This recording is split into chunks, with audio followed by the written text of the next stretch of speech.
Bonjour à tous, c'est Volka, je suis le joueur qui joue Joe Grimberger. Burger, t'es con à bouffer de la poussière! Monsieur Corley, si seulement vous acceptiez de réfléchir à mon plan, à ma Je connais ton vision. plan, Burger.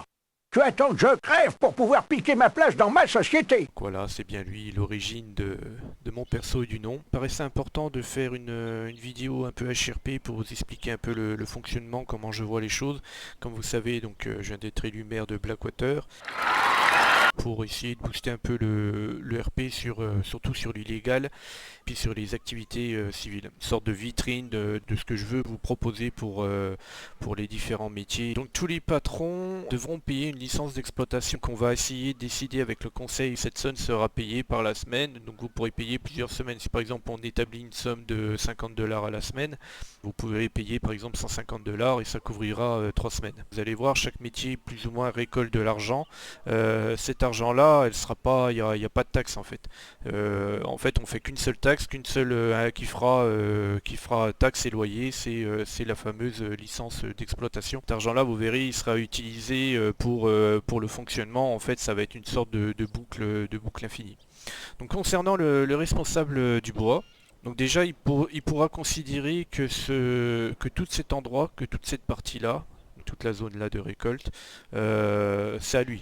En fait, le responsable du bois est propriétaire, enfin locataire en fait à la mairie, mais est propriétaire de cet endroit. Donc là ici c'est chez lui pour ses missions. Donc lui il s'occupera de la gestion des personnes autorisées à aller au bois et assurera la sécurité du bois. Les gens qui voudront aller couper du bois devront payer une somme pour être autorisés à exploiter le bois. La somme d'autorisation, il y aura une marge haute et une marge basse qui sera décidée par le conseil, mais après le responsable du bois lui décidera si il veut appliquer la marge haute ou la marge basse, ou s'il veut essayer de trancher au milieu, c'est à lui de voir. Mon but aussi c'est pas de vous asséner de démarches administratives.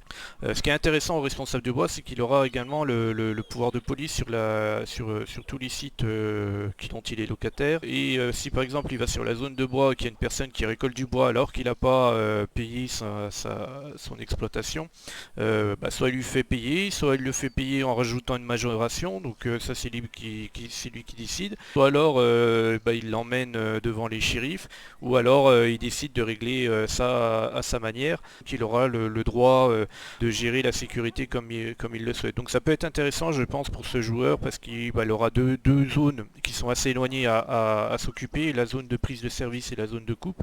Pour le journaliste, alors je change un petit peu d'endroit.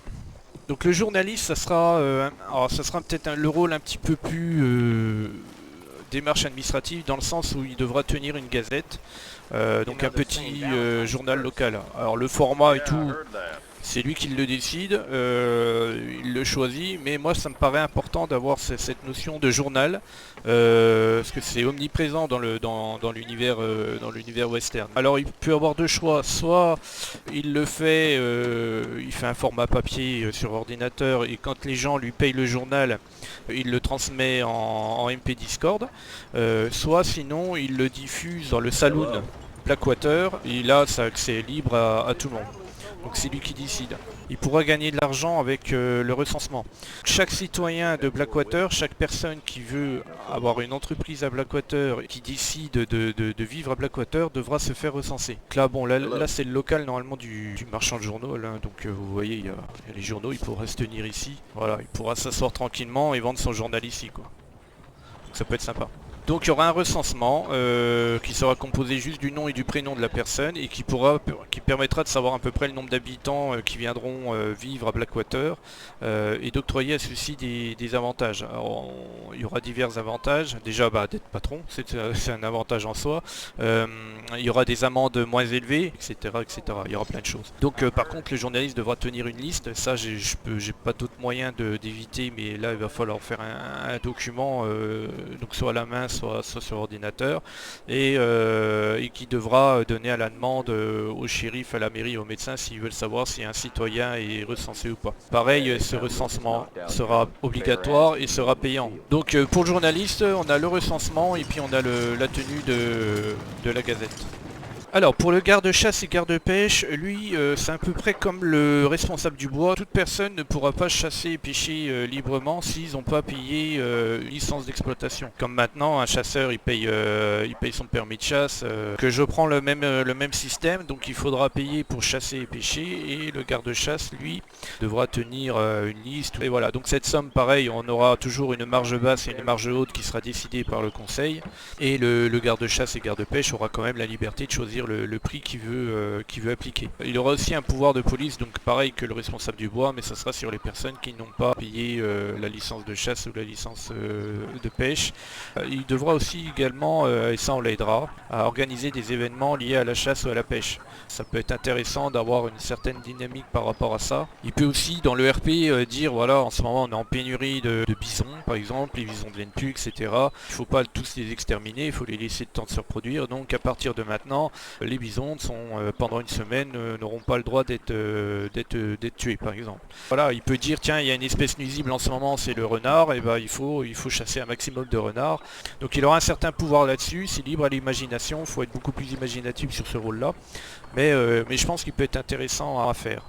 Alors le gérant de saloon, rien de bien nouveau, hein, on connaît, on sait ce que c'est, le gérant de saloon, il n'y a aucun secret là-dessus. Il aura le choix de pratiquer les prix qu'il souhaite, pareil, il pourra organiser s'il veut des combats, des événements, enfin faut pas hésiter et avoir peur de faire quelque chose. Alors j'ai déjà un prétendant au saloon, donc on verra si ça se fait ou pas. Donc le commerçant, lui, c'est pareil, tout ce bâtiment-là, il considérera que c'est chez lui, hein. Alors on va pas enlever le commerçant qui est accessible à tout le monde actuellement. En fait, le but du commerçant, ça sera de vendre les produits qu'il va créer. Donc en fait, tout ce qu'il y a dans la liste des ressources à crafter. Voilà.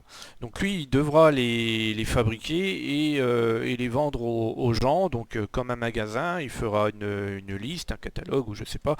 Donc là on est devant le local du médecin. Moi le dev il choisira un autre endroit mais je crois que ça se fera ici. Le médecin pour moi c'est quelqu'un qui fait partie des piliers essentiels à une ville. Il est très important d'avoir un médecin qui se sente bien et surtout qu'il soit attractif, que ce soit un rôle attractif. En dehors des soins qu'il pourra prodiguer de ce qui se passe déjà à Valentine, je vais lui donner d'autres missions au médecin.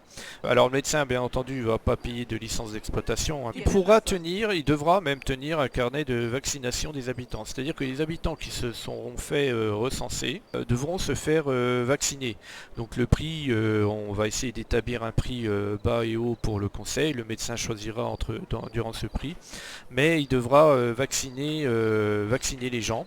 Ce qui lui permettra à lui d'avoir un petit peu de revenus et puis aussi d'avoir des interactions RP, parce que la base de tous ces métiers là c'est d'avoir des interactions RP. Donc lui ça lui permet d'avoir un flot quotidien de personnes qui vont venir se faire vacciner et voir en même temps, après au médecin de jouer, hein, mais de faire une consultation, de parler des problèmes. Il aura également un pouvoir de police sanitaire, c'est-à-dire qu'il pourra inspecter les lieux pour vérifier des règles d'hygiène comme dans le saloon. Il pourra décider que tel produit est risqué et à ce moment-là il peut même interdire la vente de ce produit parce qu'il y a un risque d'hygiène. Voilà. Et ça, personne ne pourra contester. Donc il aura un pouvoir très important. Quoi qu'il en soit, il est intolérable que les gens respawnent et courent derrière. Il faut, et surtout si le médecin est dans le coin, il faut jouer RP. Il faut être cohérent dans son RP. Alors autre rôle hyper important, t'as le mec qui vient de boire une bière devant ma gueule, le banquier. Alors le banquier, ça sera un rôle super important et la personne qui aura ce rôle là ça demande un petit peu de rigueur. Alors je vais vous expliquer. Donc le banquier, c'est en fait il va apporter un peu plus de notions d'illégal et là le braquage. Important pour moi d'avoir un joueur qui tient le rôle de banquier et qui prenne conscience quand même qu'il risque de se faire braquer car les enjeux vont être importants. Comment ça va fonctionner? Le banquier, donc il y aura votre coffre habituel que vous avez actuellement avec le PNJ où vous mettez l'argent dans votre coffre. Là le banquier lui gérera les coffres des gens, donc une personne qui décide d'ouvrir un coffre auprès du banquier joueur bénéficiera d'un coffre. L'intérêt c'est que cet argent là, enfin qui va mettre dans le coffre, gagnera un pourcentage. Ça on verra avec le conseil, mais par exemple ça peut être 10%, donc si vous mettez 100$ à la fin de la semaine vous aurez 110$. Voilà. Donc ça c'est un intérêt important pour les gens de privilégier privilégier la banque joueur que la banque PNJ. Le banquier, il aura également le coffre de la mairie. Donc tout l'argent que la mairie va récolter, ce sera à la banque. Moi personnellement, je mettrai pas l'argent de la mairie sur mon compte à moi. Ça sera un coffre spécial mairie. Le pourcentage, le 10% que je vous ai donné tout à l'heure en exemple, c'est la mairie qui le donnera. Donc c'est pour ça qu'il faut aussi que la mairie rentre de l'argent via les licences d'exploitation des mairies. C'est pour que derrière elle puisse donner de l'argent aux gens. Donc en fait l'argent que les patrons nous donnent, ça va être donné aux citoyens qui eux vont dépenser de l'argent auprès des patrons, qui vont nous redonner de l'argent, etc. Vous avez compris le cycle. Fonctionnement des coffres. Par exemple, chaque client aura un numéro de coffre. Par exemple, quand j'ai mis en dessous, là vous pouvez voir, coffre 1, c'est Monsieur Grimberger qui a 500 $, etc., etc. Vous voyez le reste. Le client pourra changer de numéro de coffre toutes les semaines. C'est pas une obligation. Si la semaine d'après il veut pas changer de coffre, bah, il changera pas. Celui de la mairie, par contre, lui sera changé. Moi, je le changerai toutes les semaines. Et donc le banquier, donc il tiendra cette liste, donc comme les exemples que je vous ai donnés, coffre 1, coffre 2, coffre 3, coffre, etc. Ça, il le tient sur un bout de papier. Hein. Bien entendu, dans le jeu, tout l'argent qu'on donne au banquier sera sur lui. Bien entendu, si vous lui donnez 500 $, lui, il aura 500 $ sur lui. Et s'il les met à la banque, PNJ, ça sera sur son compte à lui. Mais bon, vu qu'il tiendra à liste, par exemple, lui dans son compte PNJ, en fait, il aura peut-être 15 000 $. Mais 15 000 $, il faut qu'il ait conscience que ces 15 000 $ lui appartiennent pas. Ça appartient à tous ses clients par rapport au coffre. On est grand, hein, on n'est pas là pour tricher. Donc le banquier, lui, pourra se faire braquer par des individus. Alors bien entendu, il ne faut pas braquer le matin quand le banquier est là, qu'il n'y a aucun shérif et puis qu'il n'y a que 2 personnes sur le serveur. Les braqueurs, eux, ils pourront voler l'argent de 3 coffres maximum, avant qu'on estime qu'en RP que quelqu'un a prévenu les shérifs, que ce soit des shérifs PNJ ou des shérifs joueurs. S'ils ont le temps de prendre l'argent des 3 coffres, ils repartent avec l'argent. Si entre temps il y a des shérifs, l'action se fera en RP, les shérifs vont s'occuper des braqueurs et les braqueurs vont essayer de se sauver comme ils peuvent. N'oubliez pas de laisser des portes de sortie dans tous les cas. Il y a quand même une limite, on vole par coffre maximum la moitié du contenu du coffre. Par exemple pour le coffre de Dupont, si on lui vole, s'il se fait braquer, bah, les braqueurs, eux, ils emportent 750 $. Ça c'est le banquier qui va donner l'argent. Donc il va falloir que même les braqueurs fassent un peu confiance au banquier et que chacun joue fair play. C'est du RP les gars, hein, donc c'est de l'imagination. Donc les braqueurs, eux, ils arrivent à la banque, ils pointent avec une arme le banquier, ils donnent les numéros qu'ils veulent dérober. Donc alors faut pas que c'est je veux le numéro 2, 3, 4 et puis le banquier il file tout l'argent d'un coup, machin. Non, faut essayer de faire ça RP, c'est-à-dire que le mec il dit ouais bah je veux le coffre 1, donc le banquier il se retourne, il va vers le coffre, il commence à faire le code, voilà, il récolte, il prend l'argent, il va vers machin, donc faut que ça dure un certain temps, faut pas que ce soit non plus trop rapide. Si le coffre ne contient aucun argent, il est quand même compté comme étant dérobé, il pourra pas choisir un autre compte à la place, ça fera partie des 3 coffres qui ont été joués. Il y a quand même des shérifs PNJ, donc on va considérer qu'une personne a voulu rentrer dans la banque et a prévenu les shérifs que la banque se faisait bloquer. Donc c'est pour ça que je bloque à 3 coffres. Bien entendu, en dehors du banquier, toutes les professions pourront être braquées. N'hésitez pas à braquer les gens, vraiment, ça fait partie du folklore aussi western et c'est intéressant aussi de se faire braquer dans le sens où ça peut apporter une scène simple. Quoi qu'il en soit, n'oubliez pas de laisser quand même une porte de sortie, vous n'êtes pas obligé de gagner à tous les coups. Pareil pour jouer RP, évitez de prendre le mec et de l'emmener en dehors de la ville. Par exemple le commerçant, si vous voulez 60 sandwichs, les 60 sandwichs, il va pas les emmener avec lui dans une petite bourse, c'est dans son magasin, son inventaire. Donc soyez fair play, laissez des portes de sortie, assumez aussi votre rôle de voleur à fond. Ça sert à rien de chercher forcément à avoir une identité secrète. Ne foutez pas coma sans arrêt les gens après avoir pour faire style il a oublié les 30 dernières minutes de la scène. Jouez votre rôle quoi. Si vous êtes un voleur, vous êtes un voleur et puis assumez quoi. Concernant le banquier pourra faire des prêts avec des intérêts. Le banquier il aura toute l'attitude d'assurer sa sécurité, donc il pourra embaucher un garde en permanence s'il veut, ou alors donc là forcément il faudra le payer, ou alors il pourra demander au shérif d'assurer sa sécurité. Il aura aussi également un rôle de percepteur, donc chaque entreprise qui devra justement payer le loyer, soit il va à la banque, il paye la somme et le banquier mettra ça dans le coffre de la mairie, soit alors le banquier s'il veut il se déplace pour réclamer l'argent. En gros ce sera le percepteur d'impôts. L'argent récolté par la mairie qui sera dans le coffre de la mairie servira au fonctionnement de la ville de Blackwater et on pourra l'utiliser comme il souhaite. Alors j'ai comme projet effectivement donner quelques primes au shérif. Il y aura aussi également peut-être un prix du meilleur patron et puis également payer les événements, etc. Donc l'argent elle ne sera pas utilisée à des fins personnelles, rassurez-vous. Et donc concernant, donc on va finir sur les shérifs, ils ont également toute l'attitude pour vérifier que les citoyens respectent les règles sanitaires, donc que ce soit bien fait vacciner, donc il y a la sécurité de la banque et également s'assurer de la bonne exécution du recensement, c'est-à-dire que les personnes qui se déclarent être à Blackwater, qui se déclarent pas juste être à Blackwater pour avoir comment dire, des amendes moins élevées, mais qui vivent à Blackwater, qui soient souvent en ville, à Blackwater. Et donc ça aussi aux shérifs de bien connaître la population et ça fait partie des missions de renseignement hein, qu'ils doivent avoir.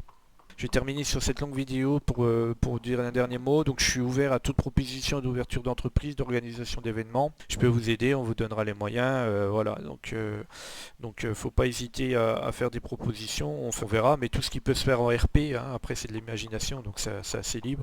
N'hésitez pas à venir me voir en RP et à me proposer, et je suis vraiment ouvert à tout. Hein. Première chose, je vous remercie d'avoir regardé la vidéo. Répète, hein, cette vidéo elle est totalement HRP, tout est palpable et modifiable, il n'y a rien de fixé.